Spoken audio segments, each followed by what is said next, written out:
And on February 10th, the county registrar of voters informed us that that it qualified for the ballot. There were 43,770 valid signatures.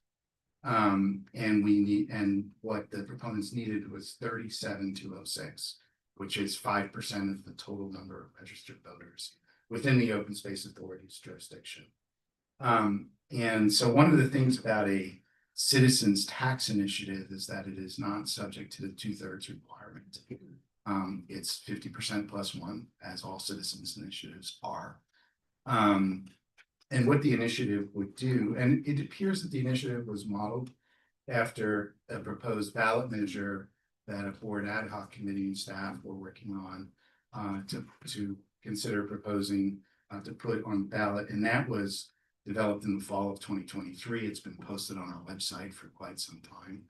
So this initiative actually, it seems to be patterned after that. The initiative is a tax rate of 2 cents per square foot of building area, and with a maximum cap of $7,500. So when you do the math, it's for each single family home, for instance, it's not that much, right? It's only 2 cents per square foot. The bigger your house is, the more you'll pay per square foot. The cap of 7,500 is really related to for instance, large apartment buildings or for big corporate buildings. So there is a cap of $7,500. So a Cisco campus or a Cisco building, for instance, a parcel that is owned by Cisco that has a large building, say 500,000 square feet, is only going to pay $75. But the reality is that most homeowners will pay very low. And then one thing you should know about the initiative is that there's after the second year of the tax, the board can also have the option of adjusting the tax in accordance with the consumer price index. So there is an inflation adjustment built into the initiative. The board would have to approve that. It's not automatic, but there is an inflation adjustment. The other thing about the initiative is that as the valley grows and more buildings square foot increases in the valley, it's kind of good background music for the subject. As square footage increases, obviously the amount that the OSA would then collect increases as well. As of currently at the 2 cents per square foot, in the current model of the valley and the amount of building that currently exists in the valley, staff estimates that it will generate approximately 17 million per year in the current configuration of the valley. There is a exemption for seniors and specified low income owners of property. So senior exemptions are very common, low income exemptions are very common. This initiative has that built into it.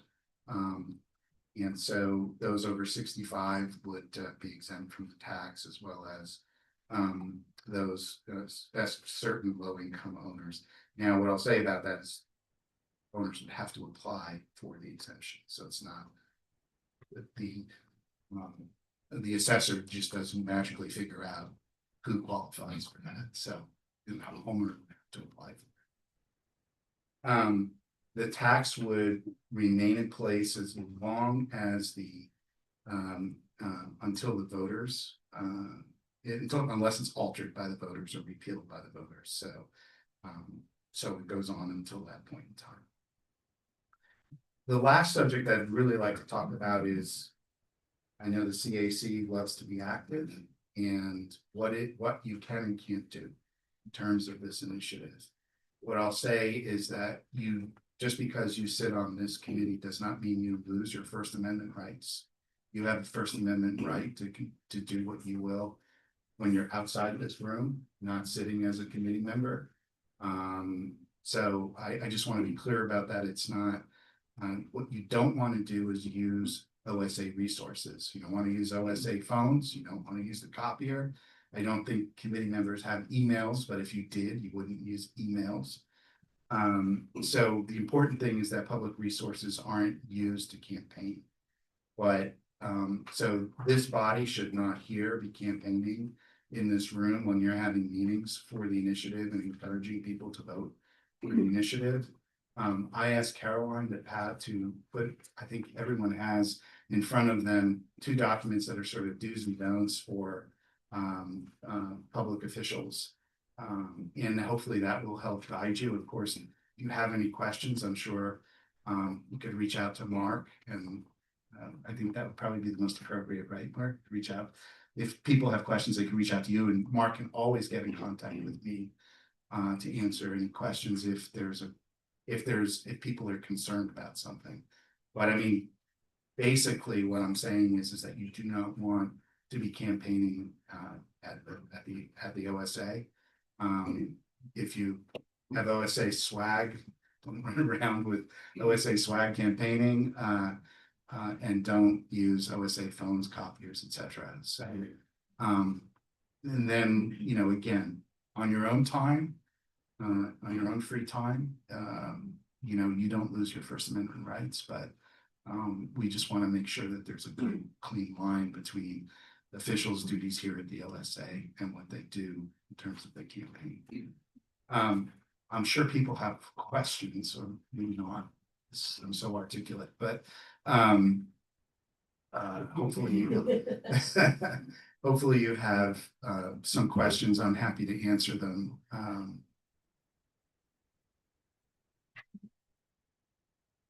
If you do have questions, so I'm going to go with Aaron, and then I like to write people's name down and call any questions on this side as well. Thank you for the presentation. I guess when I'm out in District 1 and I'm talking to folks and whatnot, and I want to understand the bond better.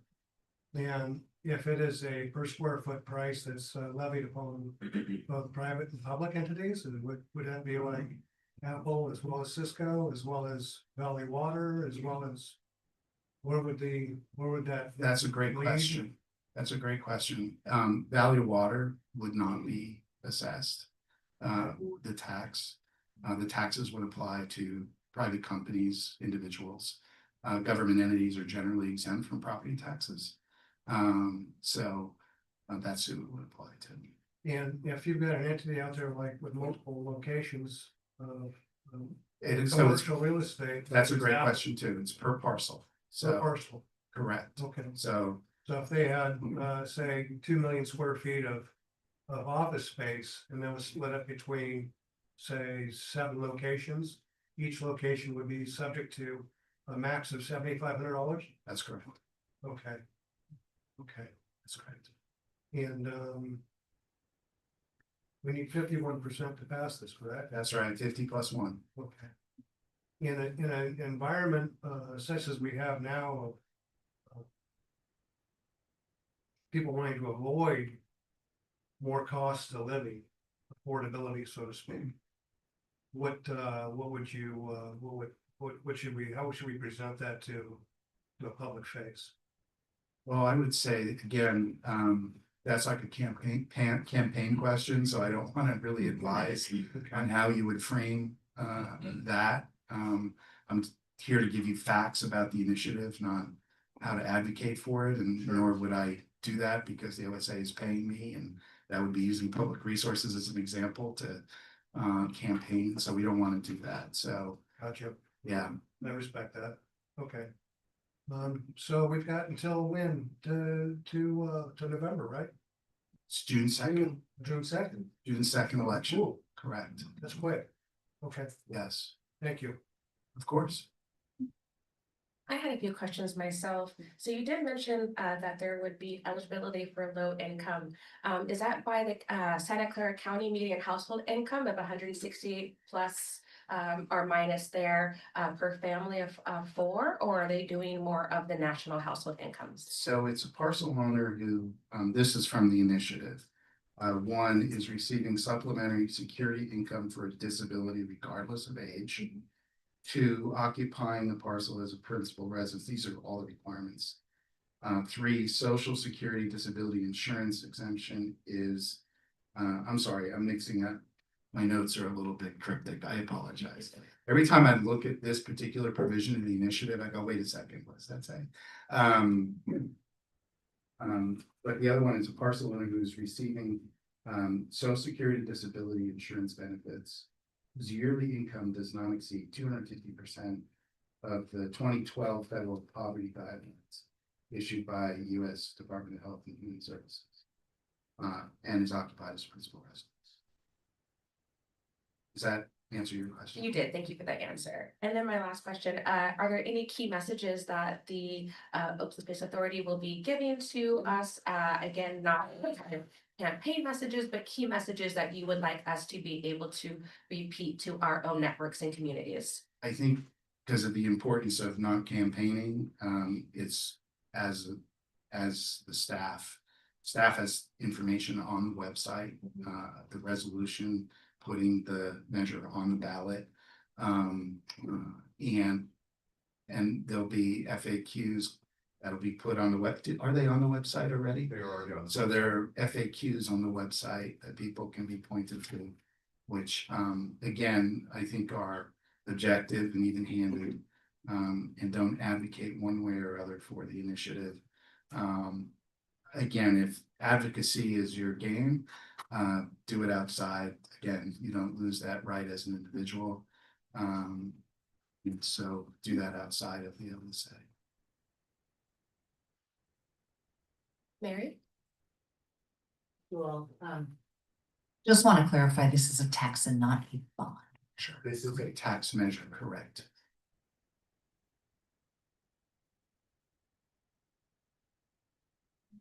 Are there any comments from the committee? Sure. Through the chair, because Erin Gill asked it. I think a lot of times people think about measures as bonds. They just go there like a tissue is a Kleenex, right? You just think of it that way. The difference between a tax and a bond.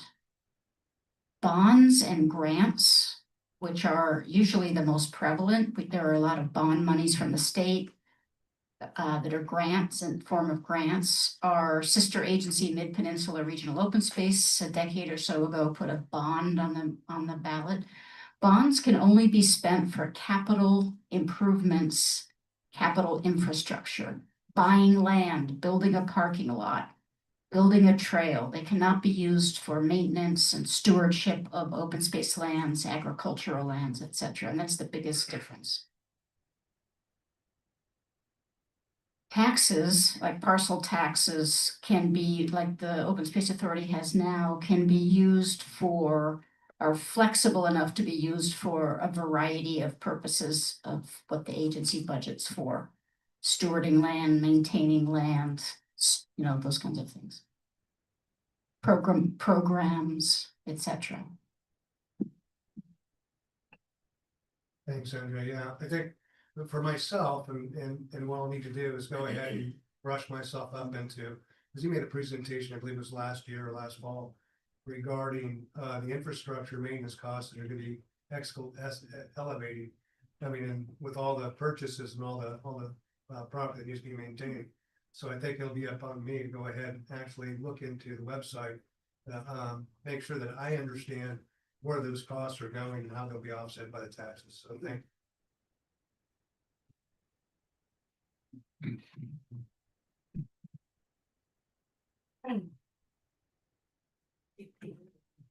Always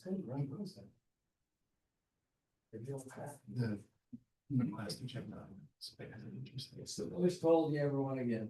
But through the chair, I think what Erin Gill was referring to is in 2025, staff brought the research, financial feasibility research it was doing at the time, and gave a very complete report to the board. And both of those reports are on the agency's website. And I believe we briefed the CAC at that time too.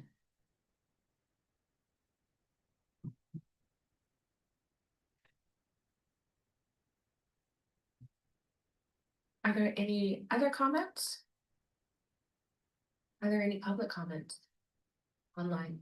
If any members of the public joining us via Zoom would like to comment on this item, you may raise your hand now. Or not? Madam Chair, and I don't know if Director Gill has anything to add since this was on the board and you're the liaison.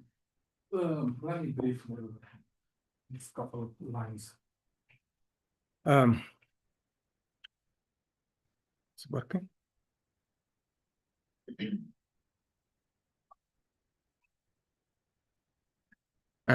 Good evening. I'm sure you guys already know me. My name is Calvin Gill. I'm the board of directors. Today I'm here because your regular board liaison, Kathy Sutherland, she has some kind of emergency. She's unable to attend that meeting, and I'm just covering her. This initiative already our legal counsels presented to us on the last board meeting is thoroughly we understand. Actually, there are two parts of this initiative. One is that first of all, Bill is explained thoroughly, and I really understand what he's trying to say about this initiative. The first one, the resolution be passed on the board meetings. Actually is we get the certification of sufficiency, meaning we are eligible to put that initiative on the ballot papers. So the board is already approved that. The second is that we already endorse that initiatives as well. So it means from the board side, we are give okay to go ahead and then put that initiative on June 2nd primary ballot papers. So I'm just kindly request everybody to go on your neighborhood and then just as your as a community member, not like a citizen advisory committee members, just do and then do whatever you want to do. We need to be passed this because we need that money to be run the agency in a smooth way. I'm sure. Thank you for Bill and then the staff. They did a fantastic job, and then we appreciate their kind work. Thank you very much.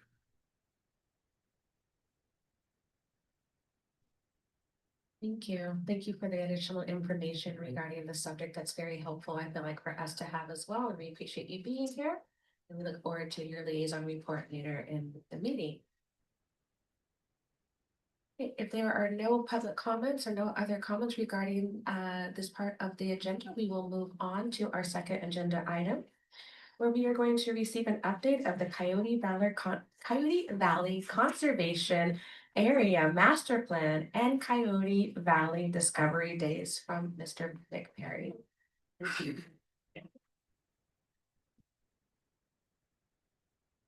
Good evening, committee members. Nick Perry, Long Range Planning Manager and Coyote Valley Project Director. Excited to be here tonight and present this update to you on I know it rolls right off the tongue, the Coyote Valley Conservation Areas Master Plan, and as we lovingly call CV Camp for short. Tonight, I'm going to go through, we have got a lot we want to cover tonight, so I'm going to jump right into it, but we'll do a brief project intro to get you all up to speed if you haven't heard about CV Camp in a while. I'll then turn it over to my colleague, Aaron Hebert, who's, there you are, sitting behind me, and he will be talking about our habitat and watershed restoration alternatives. I'll then walk you through our public access and agricultural design focus area concepts. And then we'll talk a little bit about what we've got planned this spring with Coyote Valley Discovery Days and next steps for the project. I'd like to also acknowledge my colleague, Will Ware, who's recently joined us. He is our seasonal outreach aide just for Coyote Valley this spring. So he'll be doing a lot of the Discovery Days event planning and activities that we are going to talk about in a few minutes. All right, so our goals tonight are really to introduce these conceptual alternatives for the CV Camp properties to you all. Your packet or your attachment had a set of drawings that has a lot of information in it. We printed out a few copies that I think are around the dais. If anyone wants print copies before you leave, just raise your hand and we'll send some more to the printer. We tried to avoid wasting too much 11 by 17 paper and ink, but happy to provide print copies to everyone who likes them. So we want to introduce you to those, get you familiar with what the ideas that we've been developing over the past 4 or 5 months. And then we also want to discuss the engagement opportunities that are coming up this spring through Coyote Valley Discovery Days. So going into project background, and many of you have seen some version of these slides before, so I'll go through them as quickly as I can without stepping over my words. This image shows the project area looking west over Coyote Valley towards the Santa Cruz Mountains. The areas shaded green are protected lands in the surrounding hills and Coyote Creek Parkway, and the area in gold is the project area. These are what we refer to as the CV Camp properties.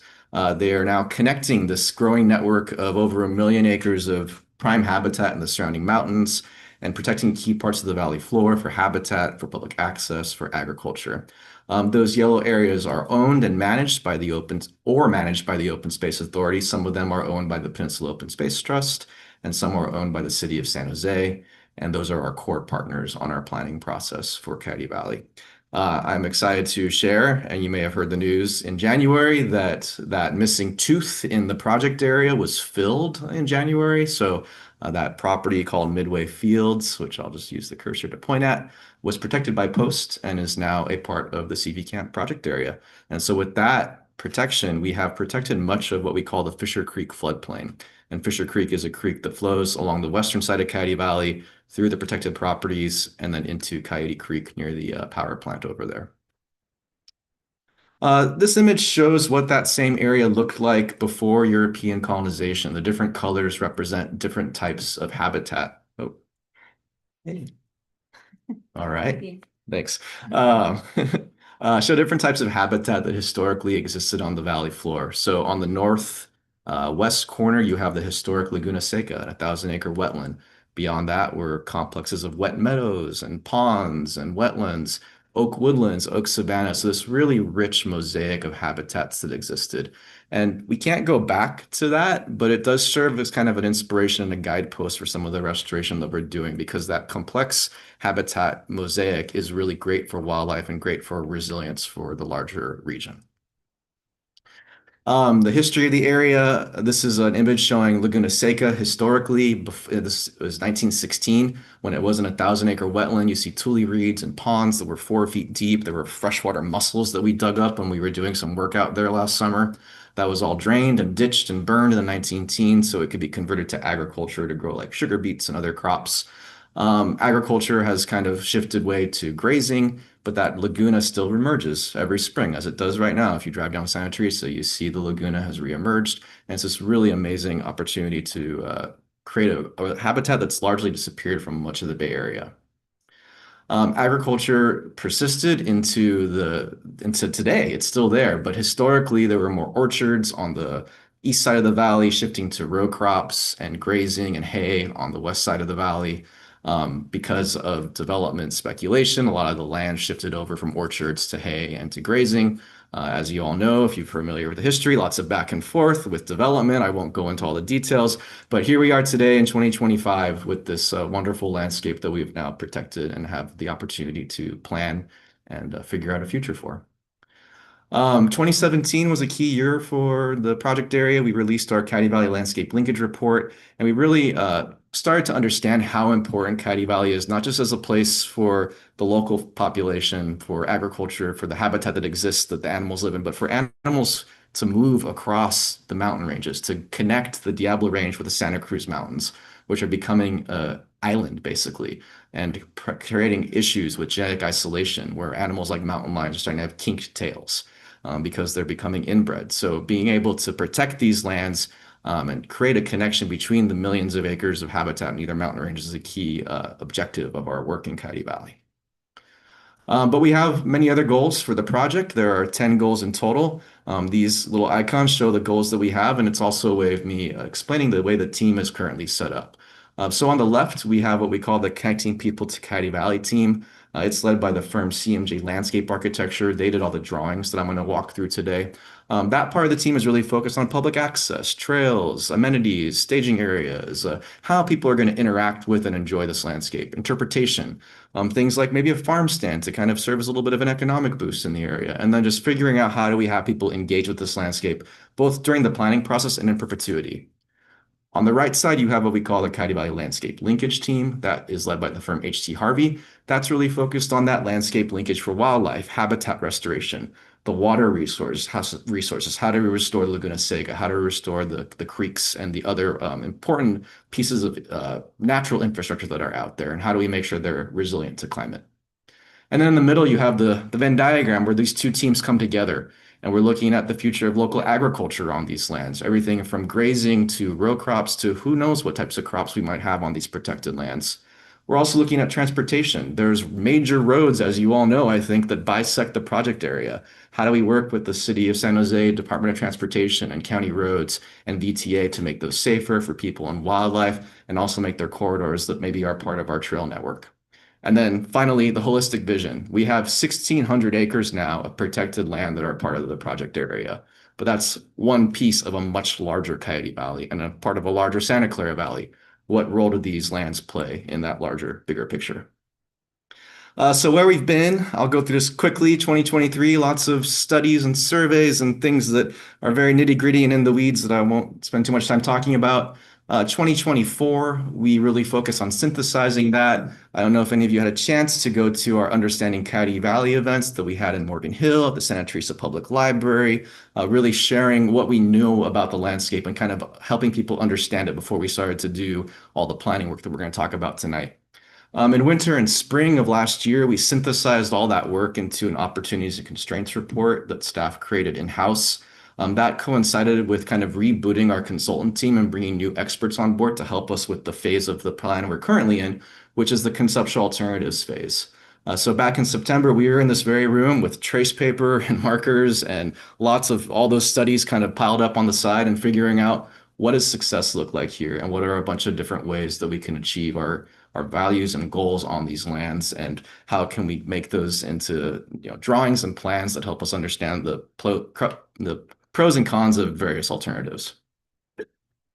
So to reiterate that, where we've been, more than halfway complete the project, I'd say about 75% complete. We're in the conceptual alternatives phase. Where we're going from here is we're doing this major outreach push, which I'll talk about towards the end of the presentation. We want to get people's feedback on the range of options that we've created, and that will help us start to create later this year a preferred alternative. So like an option that mixes and matches the best of what we thought up so far and puts it forward into environmental review. And then that would then be the plan that we adopted sometime in probably late 2027, early 2028, depending how long environmental review takes.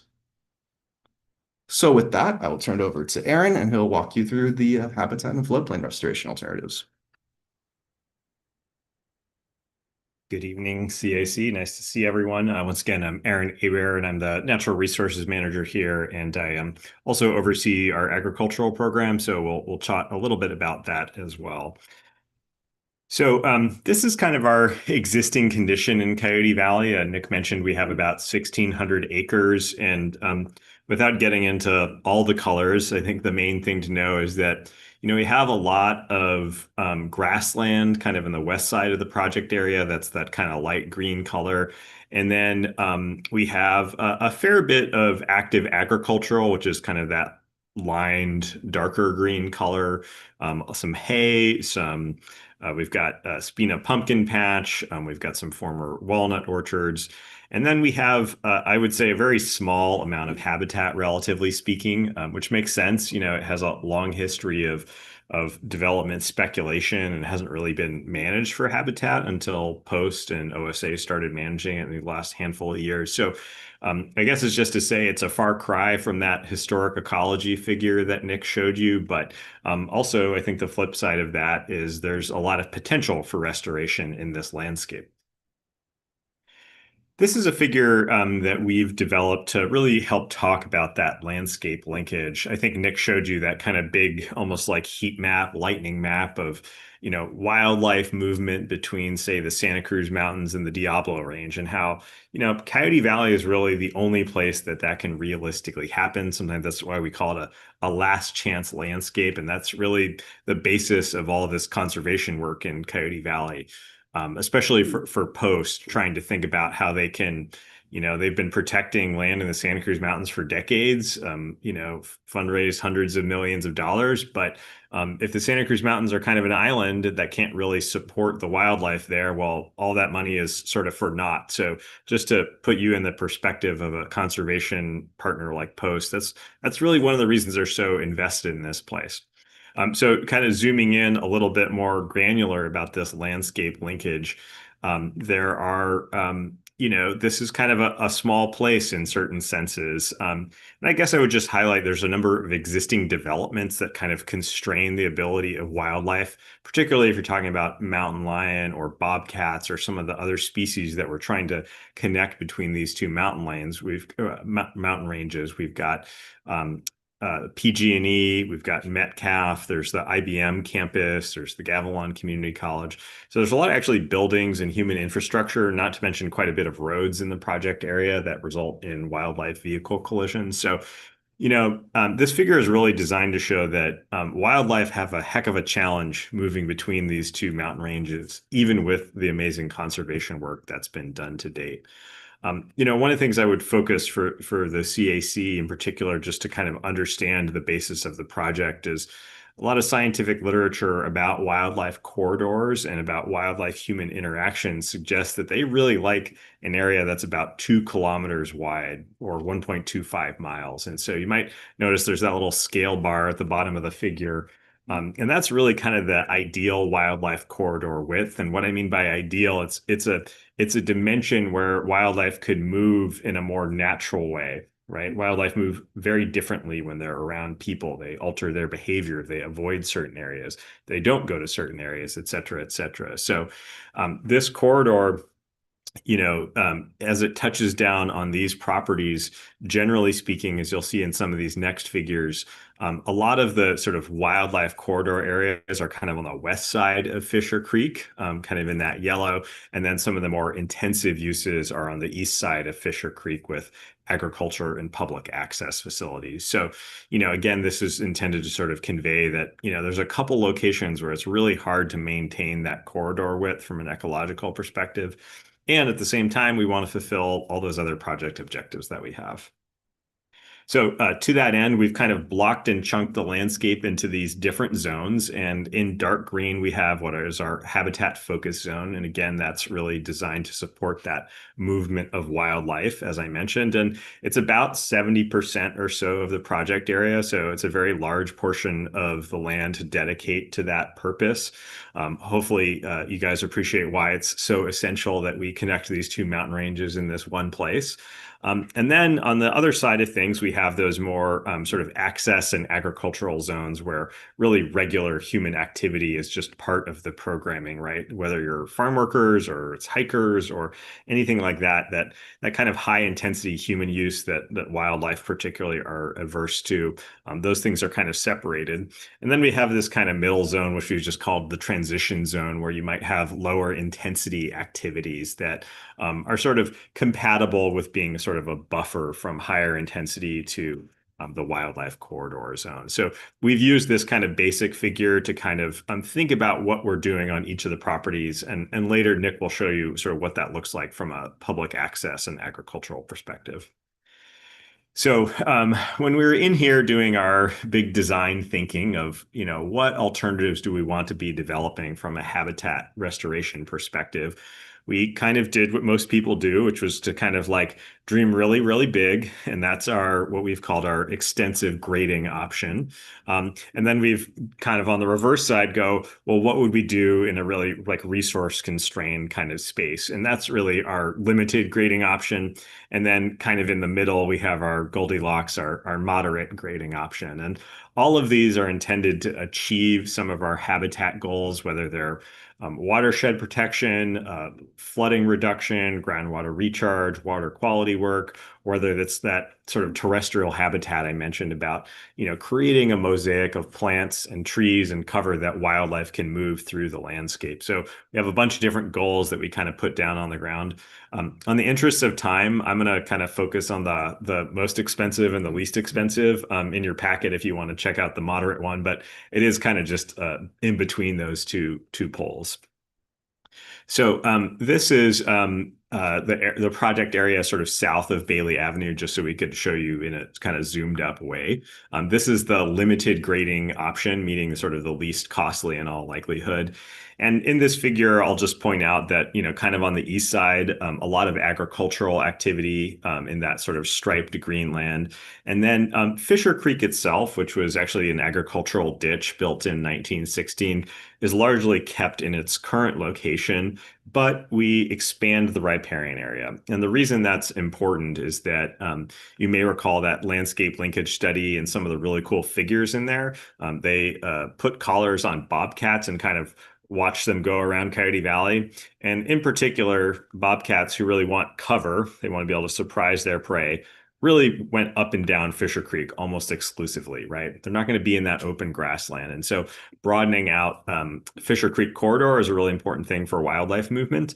Again, this is not as extensive of an option, but is kind of more surgical, targeted, helps us hit our goals.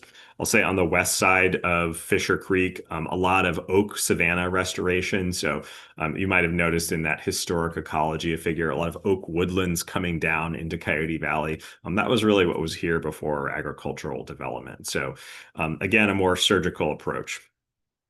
In contrast, this is the most extensive grading option.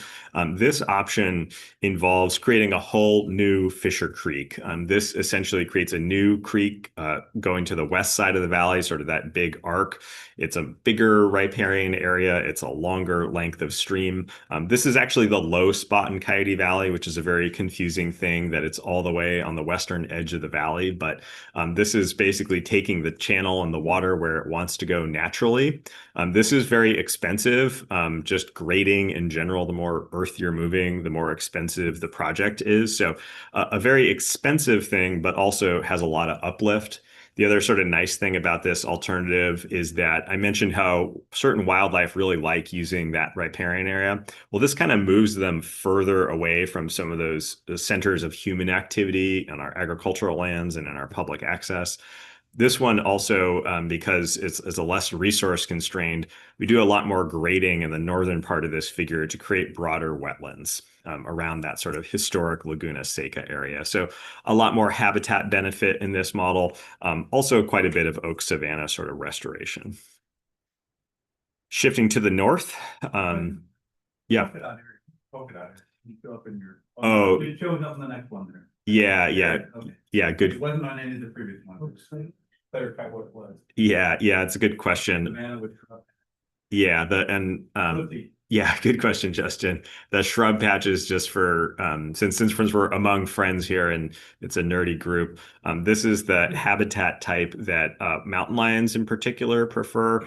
They like moving through sort of shrub or chaparral. So rather than an oak forest, which might just be a stand of trees kind of evenly spaced around or whatever, mountain lions really like that shrub sort of cover. So this is intended to provide movement for them within that oak savanna sort of matrix.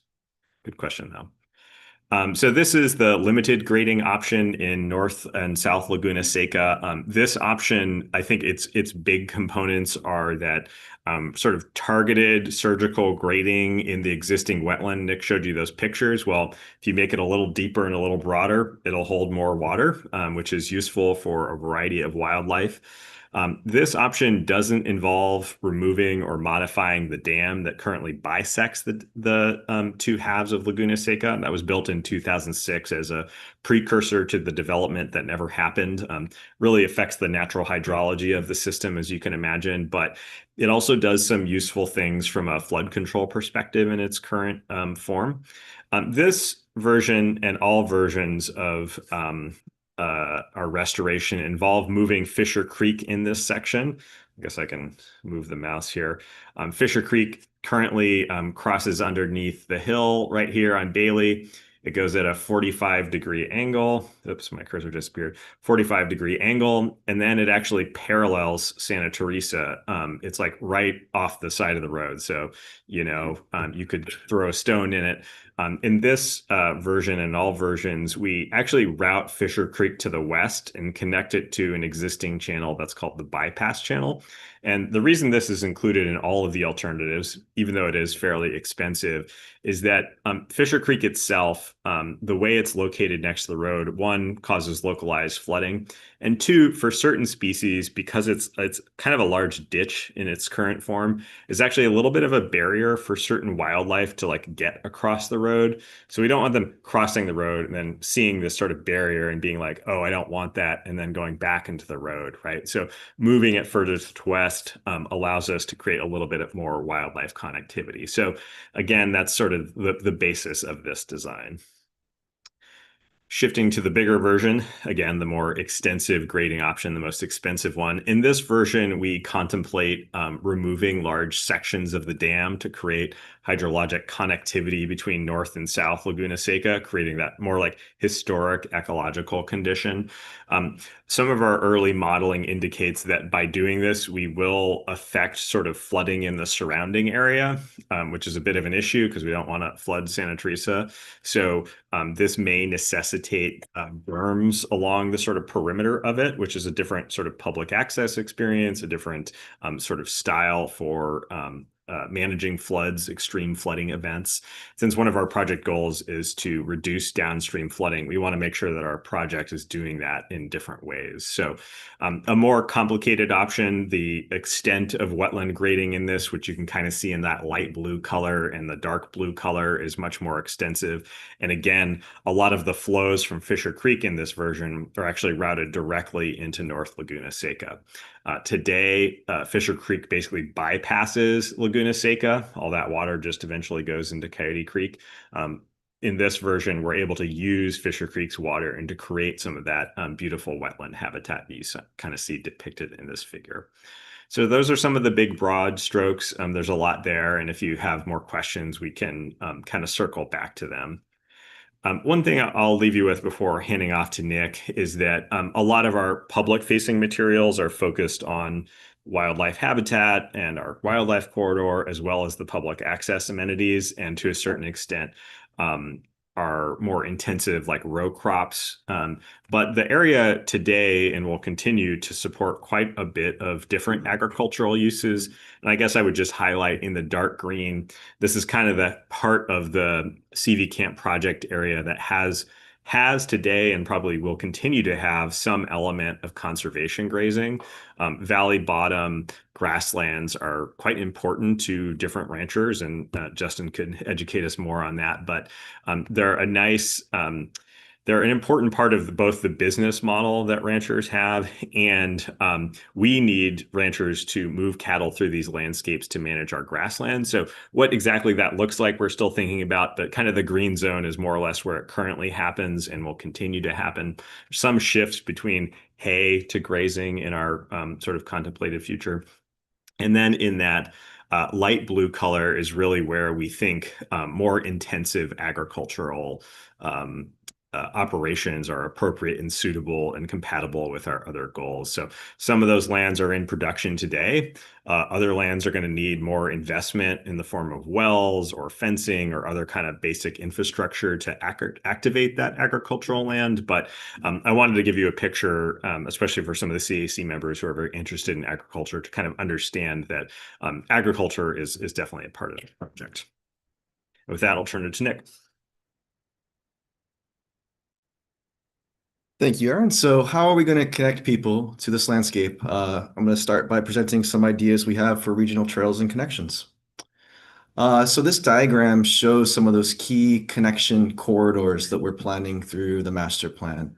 In dashed orange, you see the regional trails that crisscross Coyote Valley, and there's two kind of key corridors that intersect at Bailey and Santa Teresa. So there's a north-south trail that is called the Coyote Valley Trail that would one day connect Santa Teresa County Park on the north all the way to our Coyote Valley Open Space Preserve on Palm, And it's kind of CV Camp's job to figure out what is the route, the best route for that trail.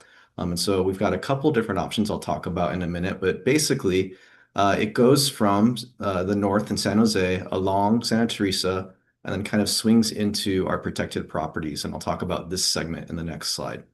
The other trail is a part of the Bay Area Ridge Trail, and how do we connect east-west? And so this is actually a gap in the Ridge Trail that would connect Santa Teresa County Park with Mayan Oyakma, Coyote Ridge Open Space Preserve. And that would also run on Santa Teresa and then along this stretch of Bailey. And so we're figuring out the trail routing there as well.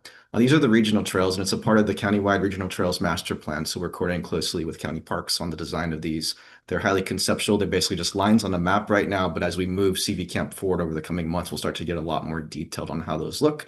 And they're envisioned as multi-use trails, bikes, hikers, equestrians, and figuring out the details of that and how we spatially organize it to make sure that everyone's in harmony. The green dashed lines show potential improvements to the roads, particularly bike safety improvements. So in addition to the multi-use trails, these are bike corridors, a part of county-wide transportation plans. So how do we work with the transportation agencies to make the bike lanes that are out there safer, traffic calming for both people and wildlife at the intersection of Bailey and Santa Teresa? Those are all things that the master plan will be contemplating over the coming months. The blue dots, if you can see them at every intersection, I'm particularly excited about. VTA is eager to partner with us to figure out how do we create transit accessible hiking opportunities in Coyote Valley. We have the 68 bus route that goes up and down Santa Teresa approximately every 15 minutes, which is pretty high frequency for a bus route. And we have the option of building trailheads directly to those bus stops at key locations. So folks could get on a bus and experience nature without having to drive up a winding hill to get to it.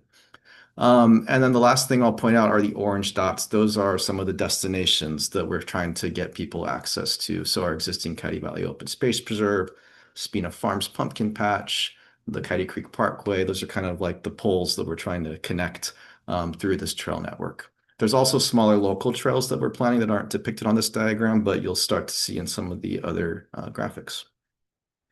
So one particular area of focus, as I mentioned, is mid-Coyote Valley. And this is kind of an obstacle course for us that we're trying to plan around. So you have the existing Coyote Valley Open Space Preserve parking lot. We want to try to figure out how to get from there to the intersection of Bailey and Santa Teresa.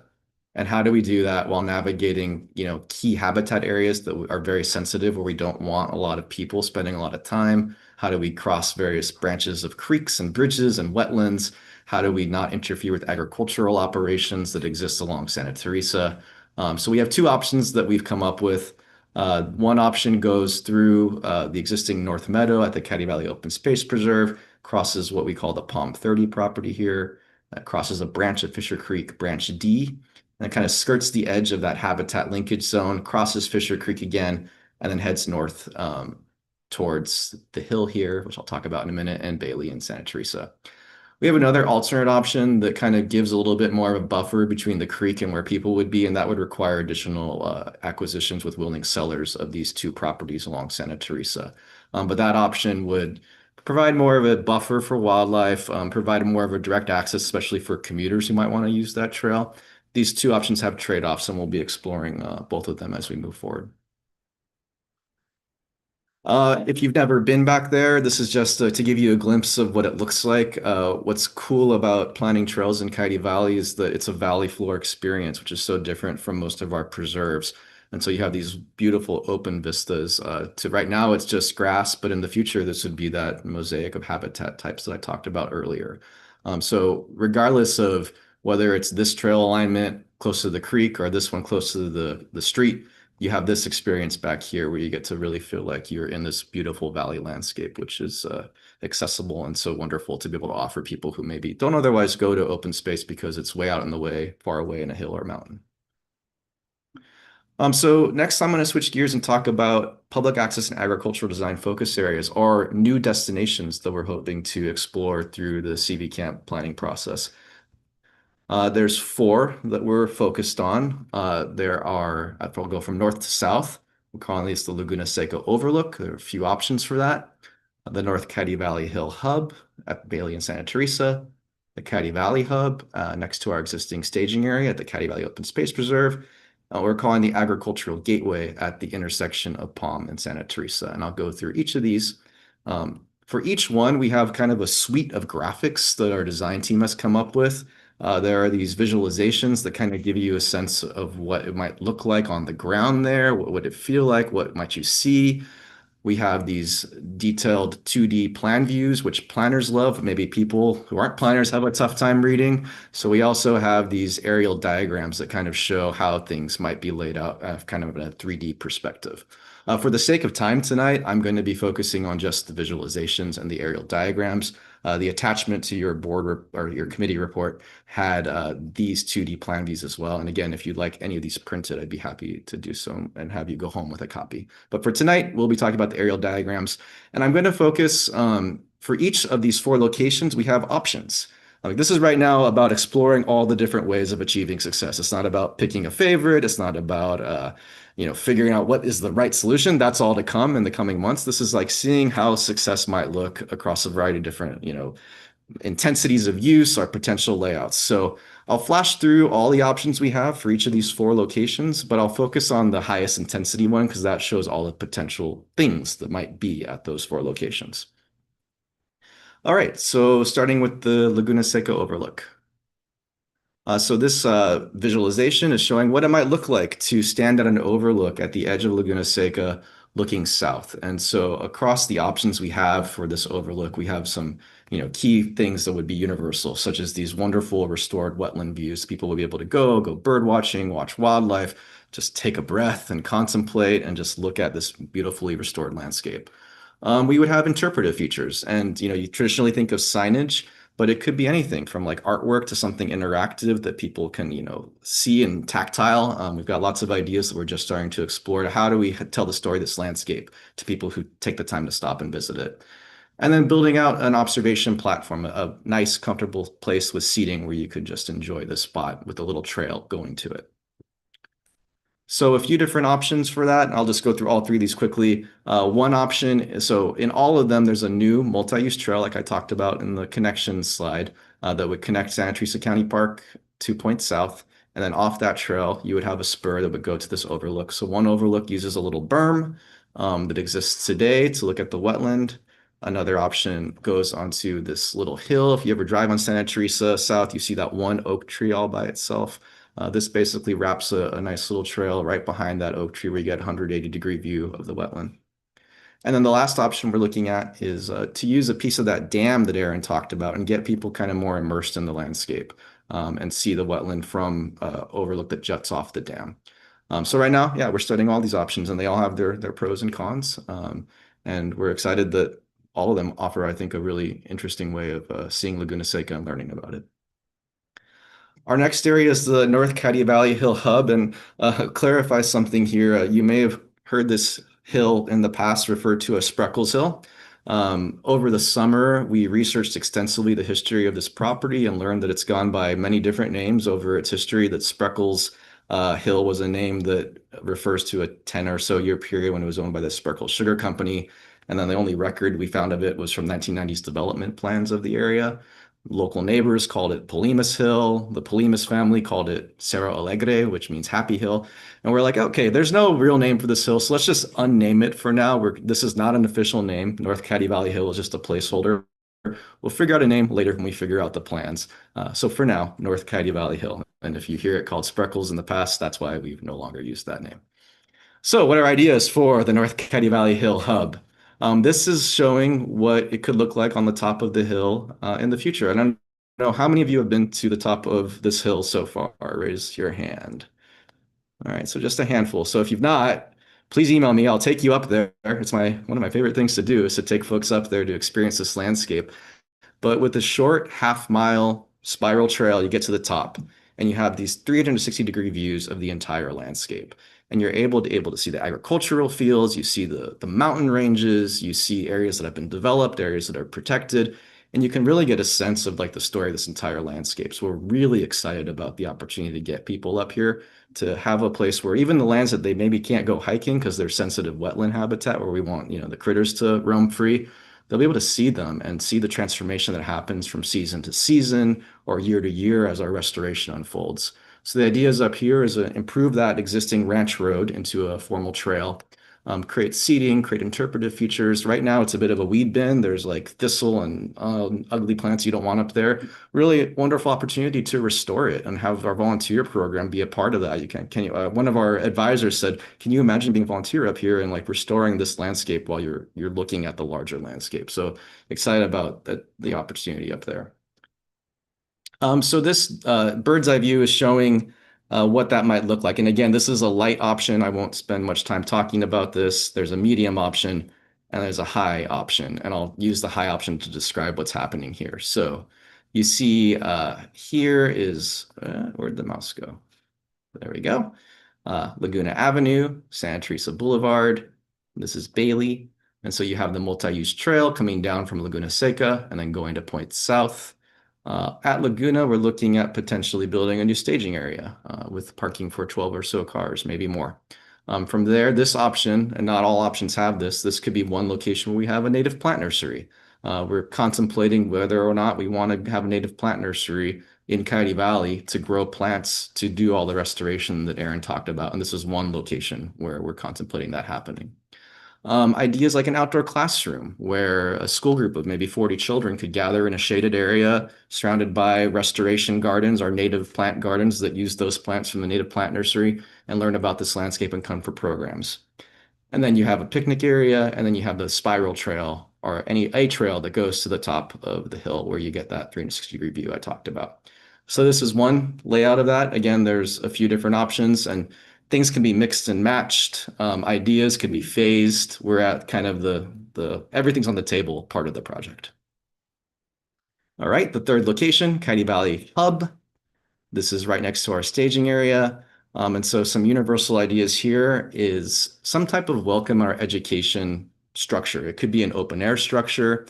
It could actually be more like a visitor center where there's opportunities for hands-on learning indoors where our interpretive staff might be housed. We have a variety of different kind of scales, like from light, medium, and high for this facility on the Palm 30 property, as it's called. And that could be a node for accessing all of Coyote Valley, because in the future, when the trail network at Tilton Ranch opens up, you'll be able to go almost in all directions from this spot and experience Coyote Valley. So using this as a hub for that type of experience, people to come, park, and set forth in any direction they want, whether it's to the North Coyote Valley Hill or out to Tilton and points beyond. So using that opportunity here with the Education Center, connections to the trail network, interpretive features, native plant garden. One idea we're exploring here is this idea of a nature play area. So something where kids, we often say, stay on the trail, don't go out into the field. Like here's an area where we could design where like, you're invited to go jump on the logs and play with the rocks and dig the holes. And it's an idea that you see in some parks more and more across the country, and we're interested in exploring in Coyote Valley. So again, there's a few different options, a light option, a medium option, and I'll just describe the high option, not because it's my favorite, but because it allows me to explain all the different ideas that exist in this location. So this high option is contemplating an enclosed building education center, 5,000 square feet. We have a lot of different models we're looking at, but we're literally looking at hands-on learning opportunities in this structure, not just like static dioramas and exhibits that are, great, but maybe not the best for interaction, but fun ways of learning about the work we're doing and connecting with the landscape. This option, instead of having the native plant nursery over near the hill, it has it here, and it connects it to a native plant garden and also a 5-acre agricultural demonstration field where there's maybe more public-facing agriculture, more of a way of getting people's hands dirty on the land that is separate from what the farmers are doing on the other agricultural lands that Aaron talked about. Another idea that we're contemplating at this location is California native grassland has basically disappeared. Most of the grasses we see are European grasses, and cultivating a California native grassland with actual native bunch grasses takes a lot of time and resources. But maybe this is a location where it's worth the investment, so people can see, who come to the staging area, can see what it used to look like with our California native grasses. And then from there, you would have access to the trail network, as we discussed. Also, all three options have expanded parking at this location. So building off the existing Coyote Valley Open Space Preserve parking with additional parking to meet the additional demand we expect with all these new uses and miles of trail. Last area, agricultural gateway. So this image is showing what it might look like at a farm stand, and a farm stand that has kind of a multi-purpose function. It could be a place where people come and buy produce grown on local farms, especially those that are owned or managed by OSA, but it also could be in an educational space where people could come to learn about agriculture, kind of make it a flexible space. So you see our own David Mock was photoshopped into this rendering, interacting with some folks with our new Santa Clara Valley ag logo poster in the background. That's part of the marketing campaign the Cooperative Extension just got off the ground. But here you have opportunities to connect with local farming, flexible outdoor gathering spaces, parking that can serve the farm stand and potentially also serve trail access, seating areas, etc. So we have a few different options for this too. Again, I'll show the highest amenity option. So here is Palm Avenue on the south. Here is Santa Teresa. So we're looking north. This option contemplates the farm stand on the west side of the street, taking advantage of the southbound commute because we figure people on their way home to South County would rather buy their groceries on the way home than on the way north. So it's on the west side. We have one option that has it on the east side, just in case. This has the idea that on the east side, we have smaller plots for farmers who maybe don't want to have a lot of acreage and they could share resources at this farm center. So this farm center is this red area here. There's an existing barn there, but we're contemplating things like packing sheds, cooling sheds, hoop houses, and even in this option, a farm manager housing. So leasing 1 or 2 units to farmers who lease land or open space authority land. So they're kind of serving as both farmers and managers of the land, helping us be on site to care for it and steward it. All 3 of the options for this site also have this idea of a spur of the multi-use trail that would allow someone to walk from Caddy Valley Open Space Preserve or bike and come to this spot and experience the agricultural side of Caddy Valley at this location. And connections to the bus stops like I talked about at the Hill Hub. So those are the 4 destinations we're contemplating. Again, there can be mixing and matching. We might not build all of them. We might build some combination of them, but everything's on the table right now. We're looking to get feedback on all these ideas from you, from the public, from our advisors, from our partners. And so that's really what our focus is right now is stakeholder and community outreach. So I'll talk about Caddy Valley Discovery Days in a minute. We're in the process of finalizing an online survey that we're going to put out later this spring to get feedback from the public on these ideas. We're continuing to do a lot of restoration planning, and we got a complex hydrological model that's helping Aaron and the rest of our team figure out what's the best way to move the water across this landscape and refine the ideas that he presented. Further ahead in 26, later 26, we'll be looking more like how do we permit this? How do we phase this? And then how do we start to move these from all these wonderful ideas on the table to a preferred concept that we want to carry forward into environmental review in 27 and 28, and then to plan documentation finalization and adoption. So switching gears, talking about Caddy Valley Discovery Days. So I've got some wonderful glossy flyers that go through all the events that we've been planning with the comms team, with our volunteer engagement and interpretive team.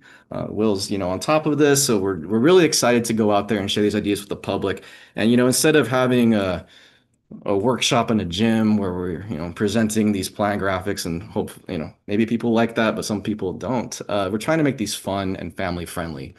So we have a kickoff webinar on the 20th of March. There's a bunch of events, but 4 I'll highlight is we're going to Discovery Meadow, the Discovery Portico in downtown San Jose, where we're basically building an exhibit that will showcase all the drawings I shared, but also have like fun crafts and activities. We're going to have actual wildlife demonstrations with some of the native species, and just invite people to come and interact with us and meet us and tell us their thoughts.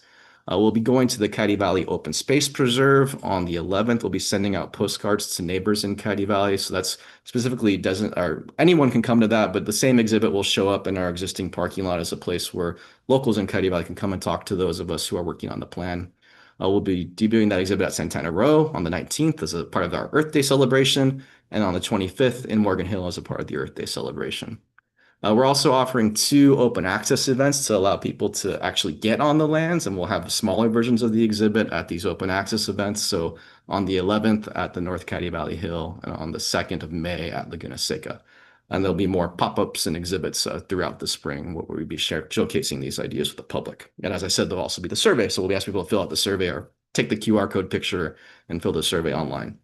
What I would really love is your all help spreading the word about these events. And if anyone wants a nice glossy flyer to put somewhere where they think folks might see it, I've got a whole stack of them that I'd love for you to take. And we're really excited to go out there and hear from the community about, how we're doing with these ideas that we've developed and share them out with the public. That concludes our presentation. I'm available to answer questions, and so is Aaron. Thank you. All right, thank you so much. That was amazing, very eye-opening and informative. I know there are a lot of questions, and I know there's some questions online probably as well too, so. I always like to ask on these kind of things, you had the small end and the dream, the big guy. So what is the difference in dollars? Cut to the chase. We don't have concrete Roughly. cost estimates yet. So, and it depends on how you mix and match these various things. Like the trail and the staging area, the parking lot and the bathroom and all that, say at the North Caddy Valley Hill could cost like $5 million. You add everything up, it could cost hundreds of millions of dollars. But right now we're kind of in the dream big phase, and our board has instructed us to do that. Like, put it all on the table. We've got cost estimators on our team at the ready to really crunch the numbers for us. We're looking at all kinds of funding sources right now. We do have 25 million from Prop 4 just for Coyote Valley, which will go to both acquisitions and helping us implement this. I don't have a good enough number to just rattle off one right now, but it's definitely on our mind.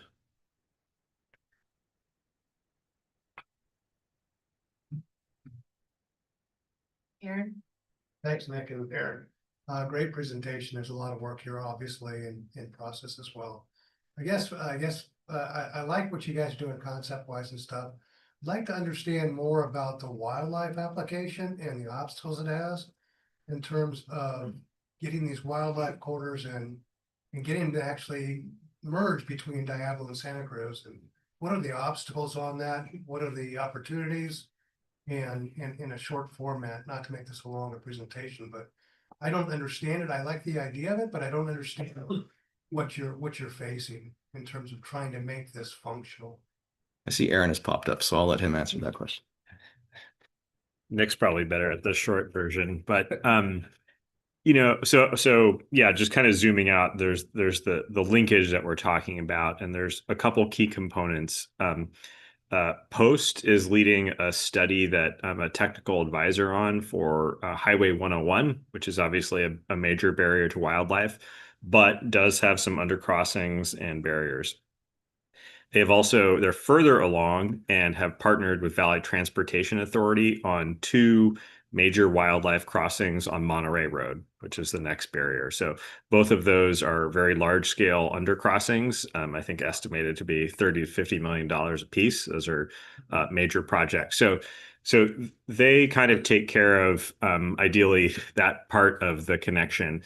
The work on the 1,600 acres in CV Camp is really about creating conditions that wildlife won't want to be approaching those discrete wildlife crossing structures, right? So everything from having the right type of habitat and cover, so we mentioned like shrubs for mountain lions, for instance, to trying to deconflict some of our higher intensity uses. Though not shown on these figures, we are also evaluating Santa Teresa as a wildlife barrier. Santa Teresa is kind of one of these edge cases where when people drive really fast and there's a lot of traffic, that's probably not safe for wildlife to be crossing. Conversely, if we can slow down traffic, at-grade crossings are probably possible and desirable at that location. So we're still evaluating that. But I think the main thing for CV Camp is, again, creating the habitat in which animals want to be moving through the landscape so that they can, get to the other side of 101 and vice versa. Does that answer your question?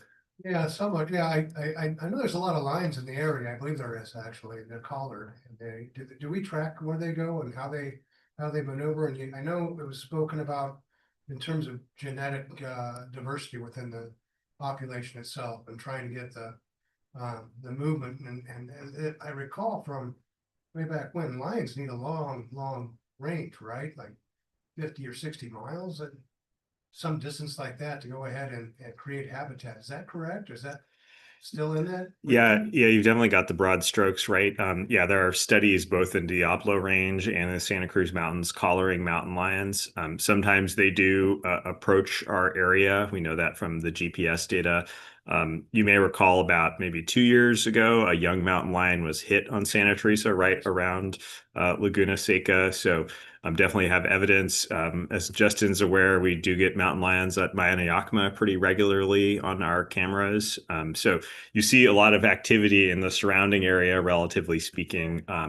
Juvenile males for a lot of species, but also mountain lions tend to be the ones that disperse when they get kind of kicked out of home, and they'll just kind of go for it. They do need about 25 square miles is kind of the home range for a mountain lion. So I think in our area, because it is slightly more urbanized, you tend to see those juvenile males doing dispersal behaviors, looking for mates, which is a little bit different than what mountain lions generally do when they're living at home. The same is true with badgers and some other species as well. In terms of the wildlife border, I'm sure there's a lot of different species you're trying to go ahead and go between Santa Cruz and Diablo. Are they all? Is there going to be any reintroduction of different species that have been dispersed out of the area, or will just kind of remain with what is locally here now? Yeah, it's a good question. I will say some species are very challenged, even with all of that infrastructure and even with all of that investment to go across. A good example where reintroduction might make some sense is, say on Mauna Yakima, we have quite a bit of California red-legged frog and California tiger salamander.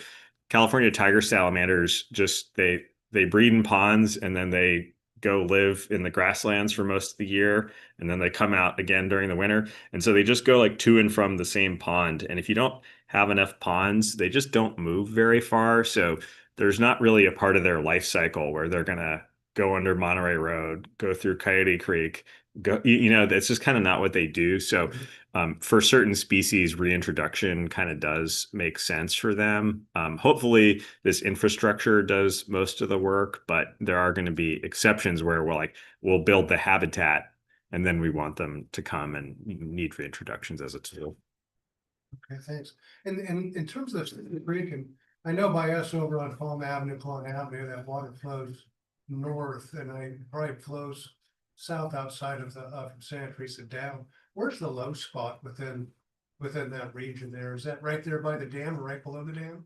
You're talking about sort of what's the low spot in Coyote Valley for sort of water flow. Yeah. I mean, Coyote Valley is kind of like tilted like this down towards Laguna Seca. And that's really why, historically you had 1,000 acres of wetlands, because that's kind of where the water wants to go. So today, both in big storm events like 2017, as well as our water models, you see this water kind of flowing west.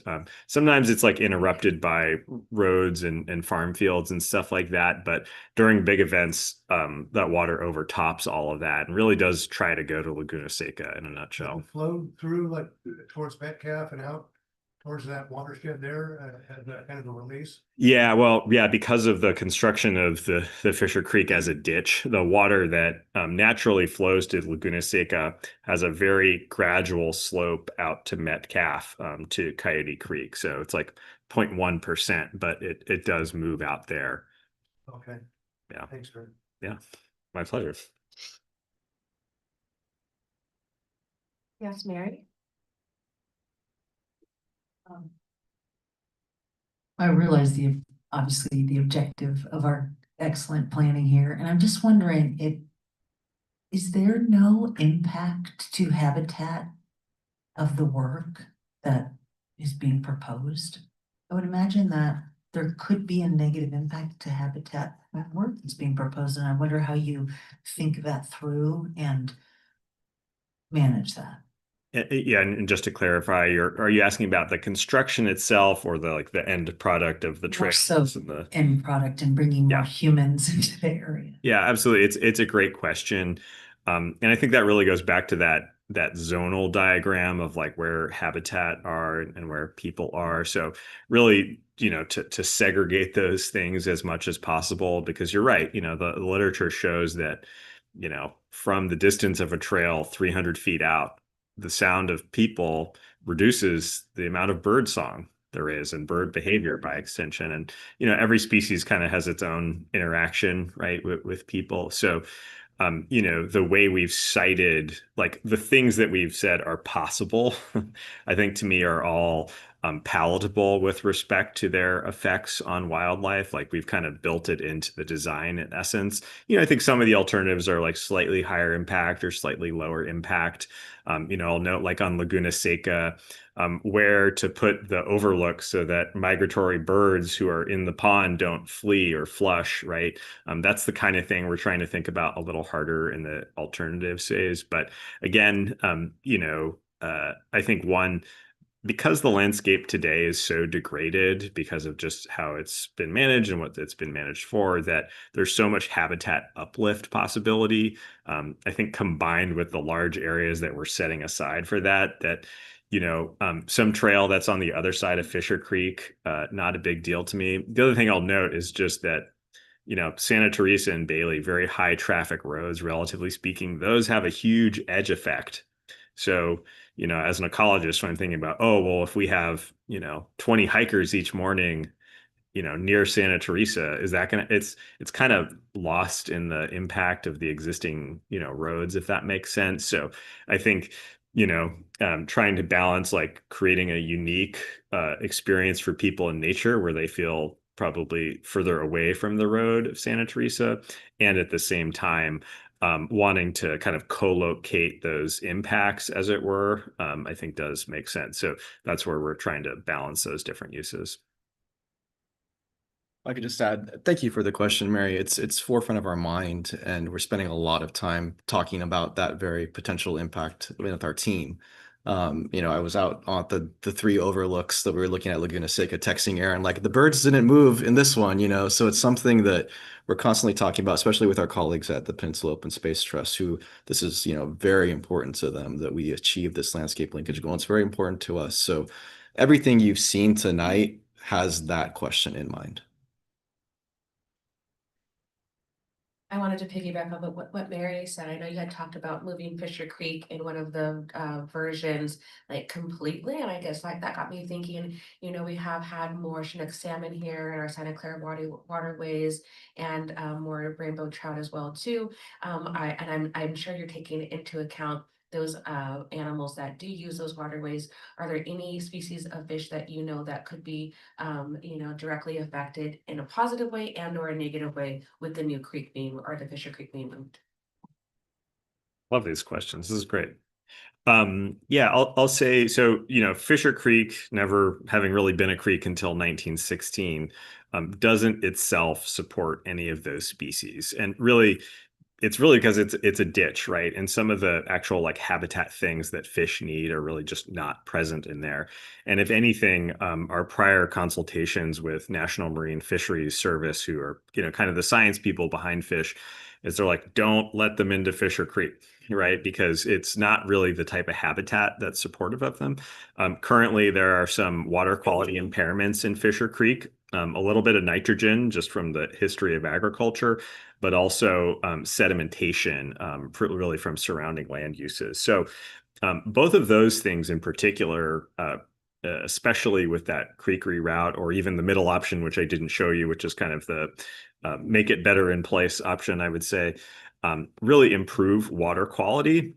The other thing that all the alternatives do at different levels is use some of that water to create better groundwater recharge, as well as increasing the sort of food web, or like the primary productivity of the system. So all of that good clean water will then be going into Coyote Creek, where there is habitat for those species that you mentioned. So although not habitat ourselves, we are contributing watershed or tributary to those species. There's also a lot of other cool aquatic species that I'd love to talk about, but maybe I'll just leave it there unless you're interested. Hey, so I apologize, I missed the first like 30 minutes of the presentation, so I hope I'm not going to be asking a question that was already answered. I know that you showed there were 4 different locations, and they all kind of have various they vary based on what's going to be there, based on the area. So some are like more educational, some are more about creating a hub for people to come and visit and so on and so forth. What is gonna be the determining factor to end up picking which one? Is it gonna be the finances? Is it going to be the greater good of what the masses want when you go shopping it around? What's kind of gonna be the, yeah. Great question. Yes, all of those things is the answer. All of the above. So one of the questions we'll be asking the public at the Discovery Days event is like, which one of these 4 destinations do you most want to visit? Just that's an easy question to answer. The survey will have other questions, but that's the one if you go to the booth that we have at all those events, they'll be able to be like, I really want to go to the Laguna Seca Overlook. And that's just one input to help us prioritize and, answer the question like, limited financial situation, what do we prioritize first? How do we phase this? So public input will definitely weigh into that, but also talking to our science advisors, talking to other key stakeholders, they'll help us kind of hone in on what's preferred. So we've got a lot of work ahead of us to have those conversations and figure out what the best path forward is. All right, thank you so much. I'm looking to my left, any other committee members? Looking to my right. All right, are there any public comments?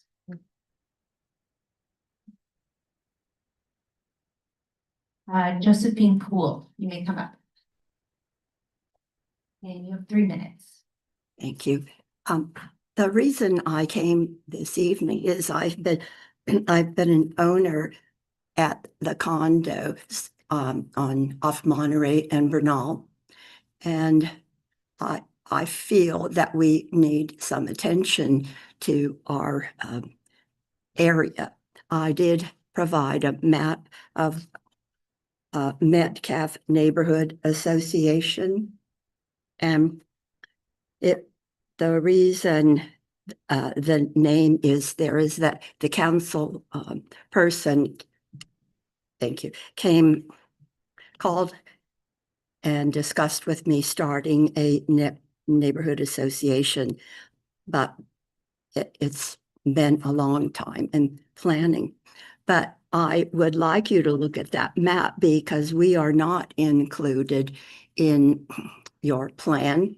And the reason I'm concerned is when they were working, Valley Water was working on the pond or the dam, we had wild pigs coming in and taking over our area, and they would be killed and left on the side of the road, in the middle of the road of Monterey, because that's our west boundary. So I see from all the maps, I'm excited to be able to know many things are happening, but we're not included.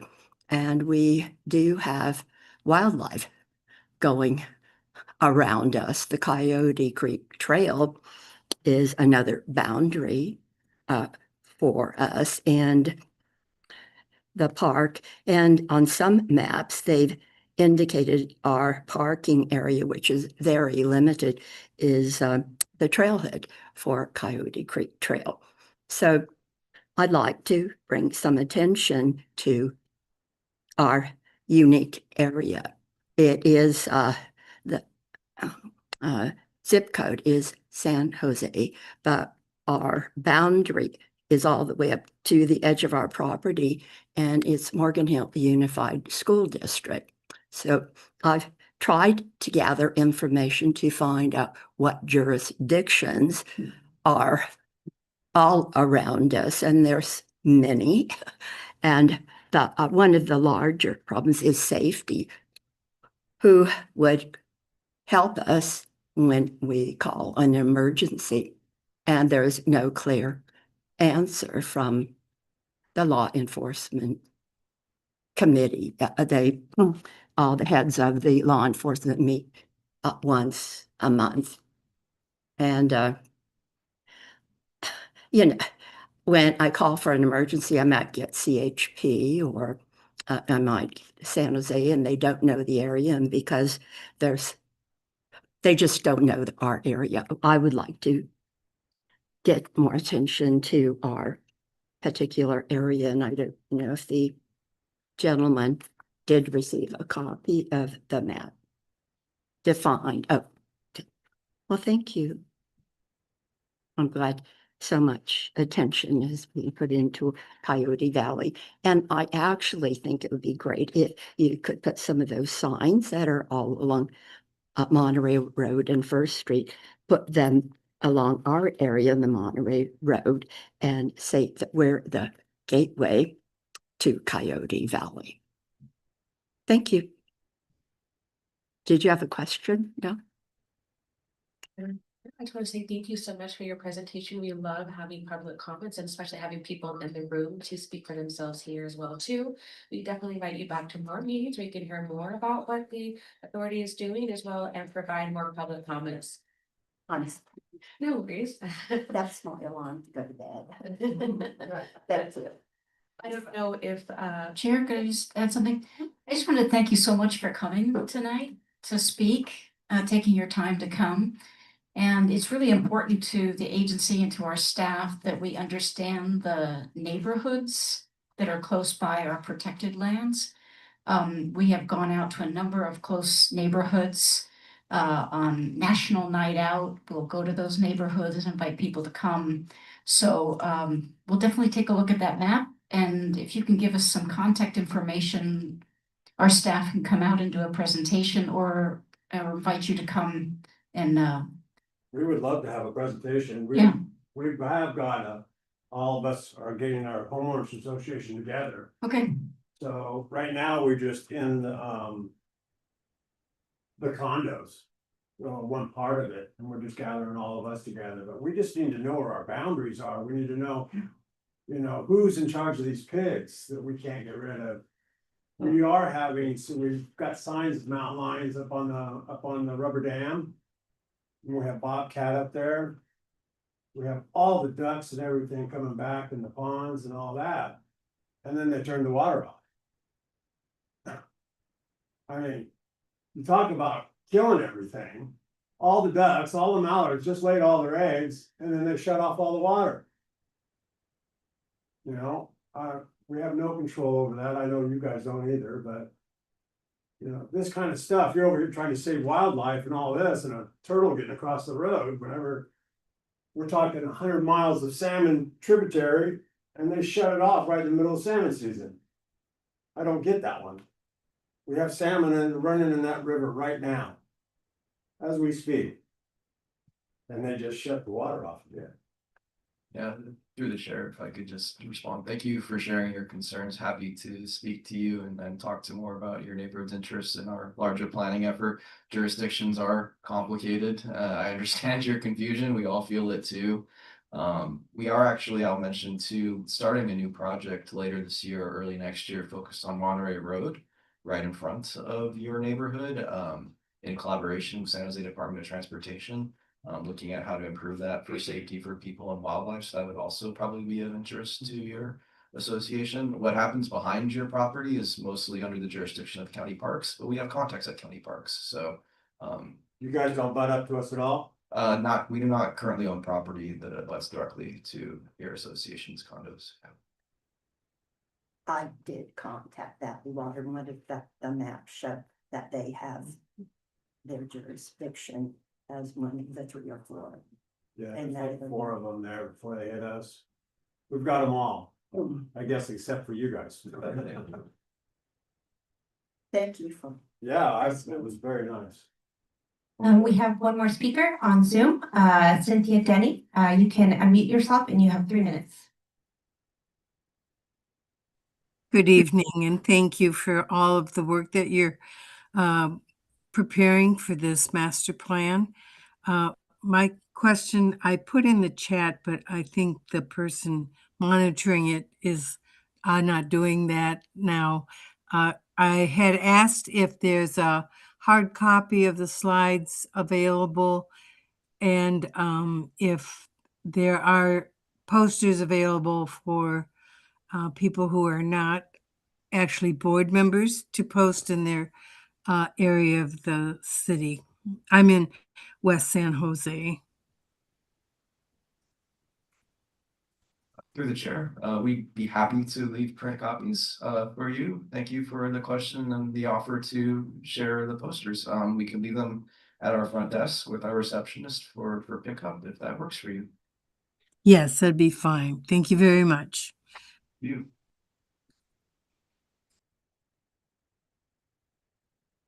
Are there any other public comments? Are there any comments from the committee?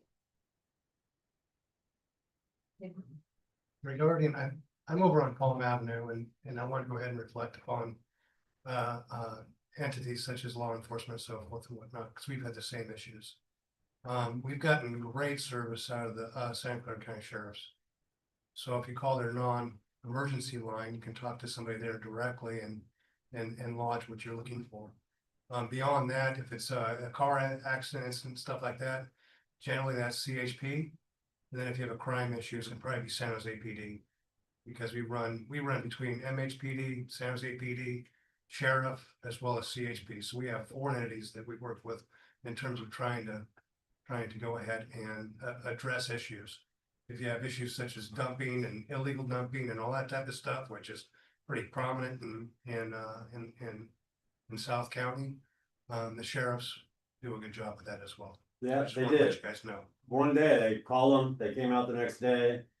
The next day they came out and cleaned them all out. Yeah, Rodents Airports is Really, really really good. effective, and I know it's super expensive for them to do that, but Yeah, I got tired of picking it up and trying to get rid of it myself. we are too. Yeah. Thank you. Thank you very much. Thank you so much. Are there any other public comments? Any other comments from our committee members? Okay, thank you. Okay, then I believe we are moving on to our next item. Where we are going to, I'm looking for Caroline to turn it on, okay? Thank you so much. We're gonna receive and provide direction on our meeting start time for our Citizens Advisory Committee. Caroline? Thank you. I'm Caroline Hernandez, clerk of the board, and this, the purpose of this item is to allow the Citizens Advisory Committee to discuss whether or not they would like to amend the meeting start time. Previously, the start time was 7 o'clock, and the committee moved it up to 6:30. But we wanted to allow you guys the opportunity to have another discussion about whether that suits the committee's needs, and just taking into consideration butting up against quorum issues. Thank you, Caroline. Well, I will turn this over to our larger committee for a larger discussion.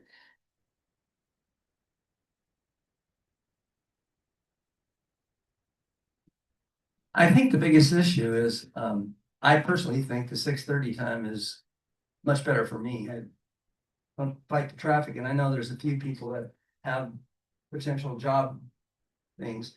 I think the easiest thing to do is just, personally say is take a vote at 6:30 or take a vote at 7 and see where you get the hands. And then you got the answer. With that, I'll make a motion to maintain 6:30 as our start time. Okay. And I'll second that. Give me 1 second to type that in. This is all about.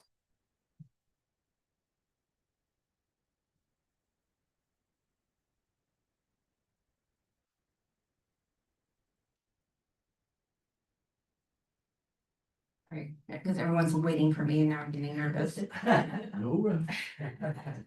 All eyes on you. Mhm. No pressure.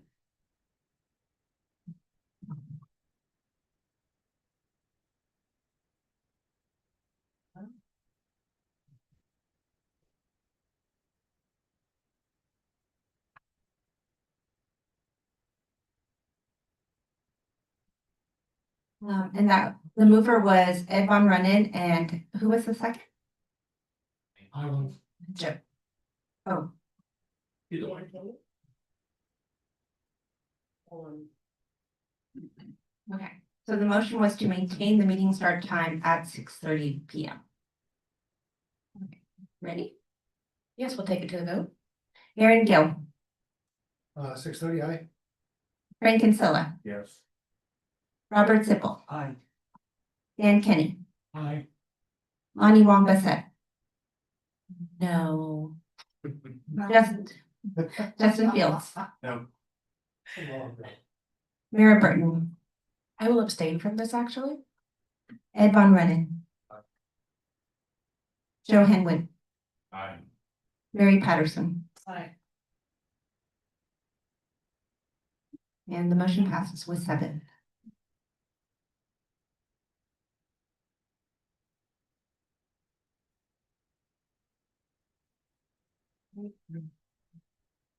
Thank you for that. Okay, we will then continue to meet at 6:30. I'm sorry, Mary, thank you.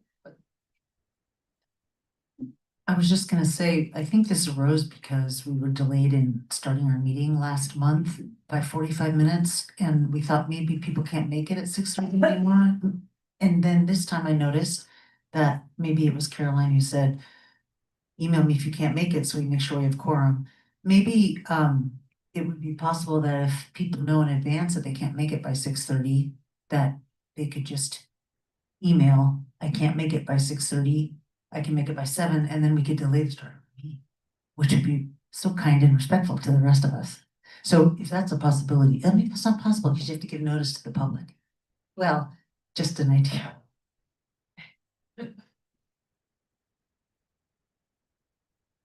Thank you for that, Mary. I love how you're always trying to find that silver lining solution here for the good of all people.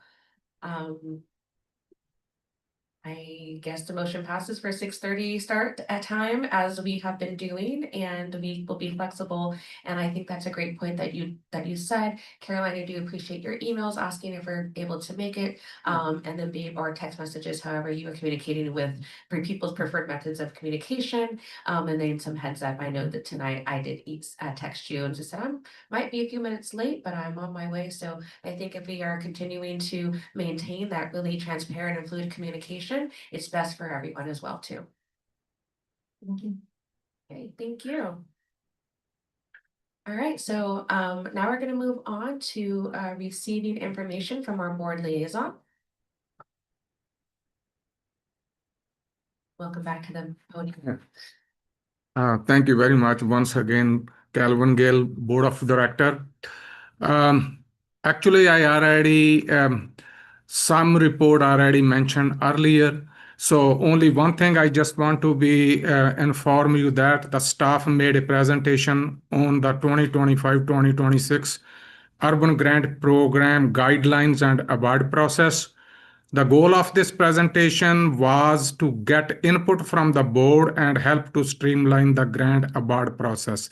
Staff will present a summary of that updated urban grant program guideline, the grant revenue process, and the logistics of the board's special meeting, which is scheduled for March 12. So hopefully that will be updated, that process. Other than that, I think from my side is not any more report there, and I respectfully ask Mark or Lee if they have anything, then you can just add that at this time. Anybody has any question, I'm happy to answer, and hopefully you guys are doing a great meeting and great presentation. I saw that I really enjoyed this meeting, and I used to be the liaison many years ago, but sometime I get the chance to be again. See you all. Thank you very much. Thank you so much, Director Gale, for being here with us tonight. Are there any comments from the committee? Any public comments? All right, well, so now we will receive the general manager report and staff report. I'll look to General Manager McKenzie. Thank you, Madam Chair. We have just a couple of items to report out from our management staff, so please don't feel like you have to report out, but if you've got something that's really timely, please do so. Start with Mark. Great, thank you. And good evening, CAC members. Mark Landgraf, Assistant General Manager. I have a few items to update you on. A few development project proposals that have been made in Coyote Valley. I have updates on those. the Power Santa Clara Valley project, which was an initial proposal for a high voltage DC terminal in Coyote Valley that we've reported to you on before. There was a proposal to move that terminal from Coyote Valley north into the PGD substation where it would have been connected to anyway. And just recently, we learned that PG&E and LS Power, the project proponent, they have reached an agreement to have that terminal moved to the substation, which is really good news. Also, last month, the CPUC provided a proposed decision that mirrored that site being at the substation. So that was a proposed decision. There's now a deadline, March 5th, which is Thursday, to receive public comments on that proposed decision. And then if there are no comments opposing that location and the rest of the project, then it would move forward to a final decision by the CPUC on March 19th. And then Charlotte Graham, our public information manager, and her team are planning a press event immediately thereafter, as long as we can get the right people to appear at the press event. But it's big news if that does actually happen, but it looks like it's not what would very likely at this point. Another energy project proposal in Coyote Valley, just south of Bailey Avenue between Santa Teresa and Monterey. There's a battery storage proposal, the proponents of which we've met with now a couple of times, and they've been making the rounds to other elected offices. They would propose to use the California Energy Commission to receive their application as a state body that would use legislation passed several years back that allows the project proponents to bypass local zoning and land use. So then the California Energy Commission could make a decision to allow that project to move forward. Our understanding that there have been a number of community groups that have learned about this project proposal, even though the application hasn't been submitted yet. We're expecting it to be submitted by the end of this month. Those community groups have a lot of concerns that they're expressing and asking us for technical information about the conservation work in Coyote Valley.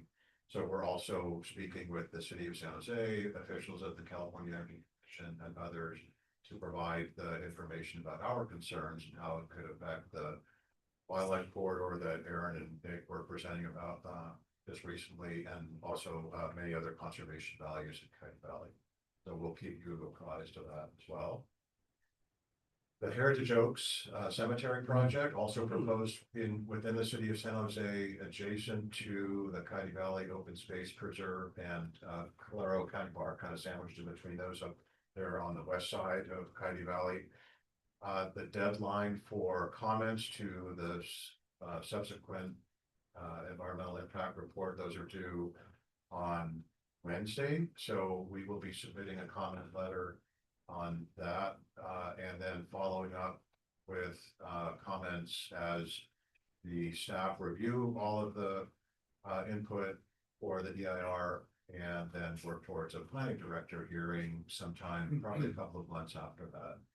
So we're going to stay on top of that and have also been discussing that with city staff and elected officials and our concerns about potential impacts to wildlife corridor, water quality, air quality, and aesthetic impacts to people using our trails and potential future countywide trails in the area. Just a couple more things. And then Lee, I'll let you go too, sorry. Very recently, legislation was passed at the state of California with an urgency clause that allows previous allocations of money from the Prop 4 bond measure that was passed in 2024 to actually move forward through the agencies that administer that funding, like the Coastal Conservancy and Wildlife Conservation Board. $3 million had been allocated to our Coyote Valley program, but was held up with arcane policy matters that were included in the bill, but now that impediment has been removed. So that's really good news. And we are also hoping that the current proposal for an additional 14 million for our Coyote Valley program will move forward and be allocated this year. So that'll be a total of 17 million if all of that goes well. In reference to what Director Gill was mentioning earlier, the Urban Grant Program awards will be considered by our Board of Directors on March 12th at a special meeting in the evening, and it will take place at the Mexican Heritage Plaza. So if any of you are interested, would welcome you to participate in that. But I'm sure it'll be a really exciting meeting. Lots of amazing projects, many more projects than we have funding to support, but wonderful project being proposed. And that's what I have. Thank you very much. Mark? Oh, yeah. Lee? Madam Chair, Lee Rauscher, Assistant General Manager, and I promise her just two quick things. Just because I don't think I heard it, the meeting on March the 12th starts at 5. It's an unusual start time for us, so just want to throw that out. And then Mary, you mentioned at the beginning the poll for it's actually for farming, sorry, not farming, ranching, for a date somewhere in April. And if you had hoped to complete the doodle poll but maybe didn't get a chance, I have it open on my computer. Come see me before you leave, and we'll get your date preferences in. But you'll be hearing from Anna soon with a date. And then lastly, we have an awful lot going on this spring. Wildflowers are coming. We've got all kinds of great events. We have Coyote Valley Discovery Days. You'll be hearing from Gavin Comstock soon with a recap of some of the things you can look forward on the short horizon in case there are things you can attend. That is my update. Over to Nick. Hey, Barry, Long Range Money Manager. Thanks again for all the comments and great questions. And just a reminder, if you want any flyers to put up anywhere, please come see me at the end of the evening. Thank you. Thank you. Good evening, Charlotte Graham, Public Information Manager. We kicked off the beginning of this year with a lot of really great press, and we're excited. We've had actually a 200% increase in earned media this time last year, so that's really exciting. And there will be a lot more to come. This year we're going to be, this week we're going to be sharing out a brand new podcast. It's published by Earth Story.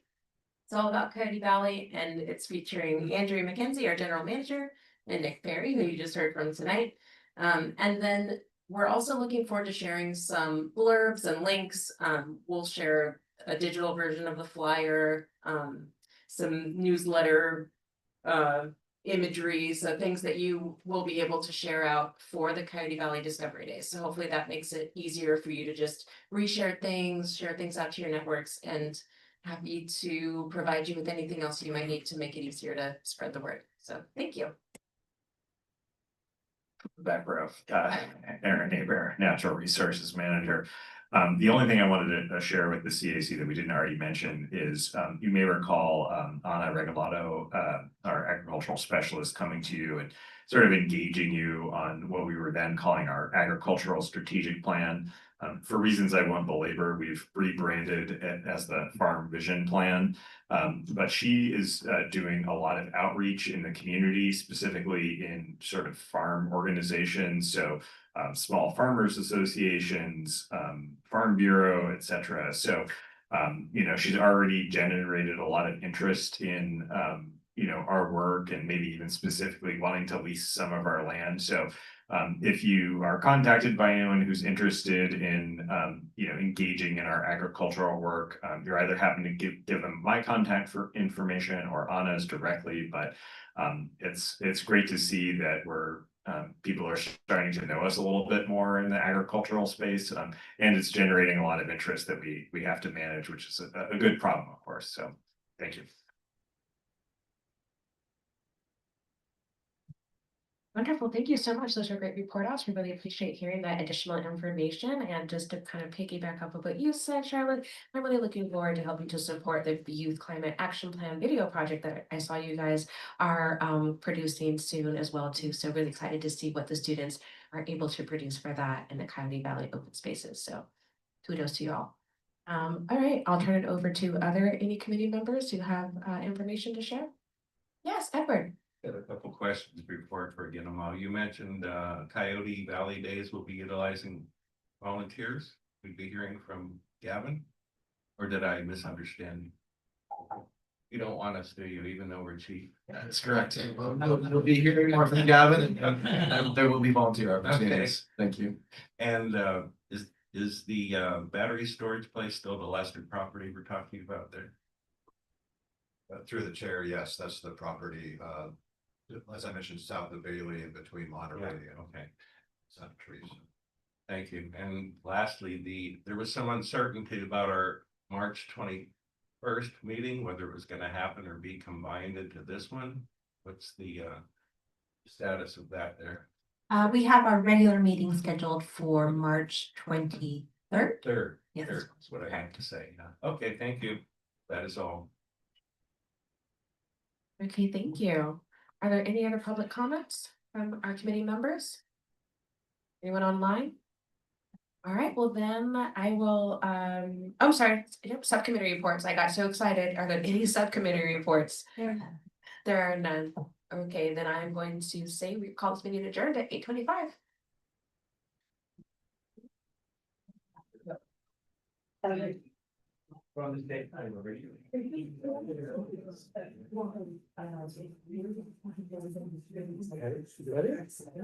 I can't see anybody here. I